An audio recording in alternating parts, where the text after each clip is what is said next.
The three concerts I'm working on bring an exciting international dimension to this summer's Folklife Festival. One concert will feature Hungarian Roma from Hungary, and two concerts will feature musicians from Azerbaijan and Iran.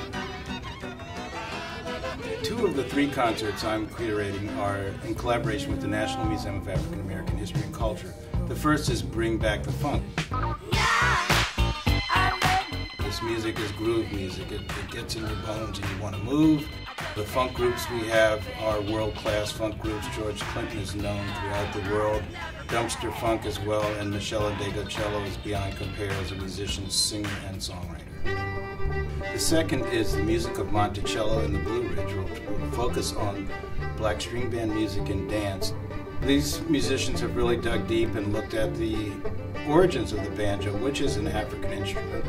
And this is a concert that is tied in with the National Museum of African American History and Culture's exhibit in the Smithsonian American History Museum on Monticello and the slave experience in Monticello.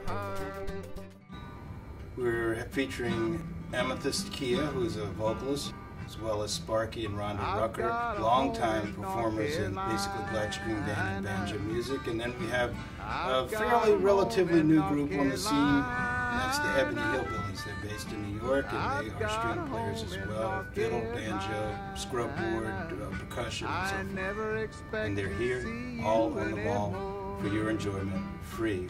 The Mugham music that is coming from Azerbaijan is part of a long-standing classical tradition, but the people we are bringing, Hasanov and Akhavass, have been experimenting with the long-standing traditions and creating a type of fusion. Traditional culture, traditional music, traditional dance, storytelling is never static. It's always evolving, always changing. In terms of the Hungarian Roman music, there are many stereotypes about so-called gypsy music. And I think that their concert, taking place on Sunday, July 1st, will lay to rest many of those stereotypes. These are five Roma musicians led by Kálmán Balogh. He's a master of the cymbal.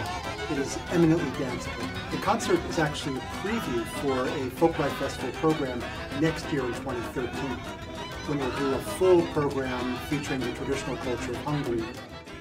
The third concert I'm working on is the Rinzler Memorial Concert, named after Ralph Rinzler, the founder of the Smithsonian Folklife Festival. This year's concert is a celebration of the legacy and life of Worth Long.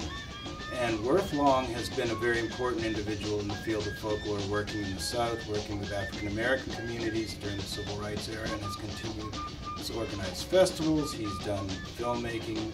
He has really had a big impact on folklore as far as African American Southern communities is concerned.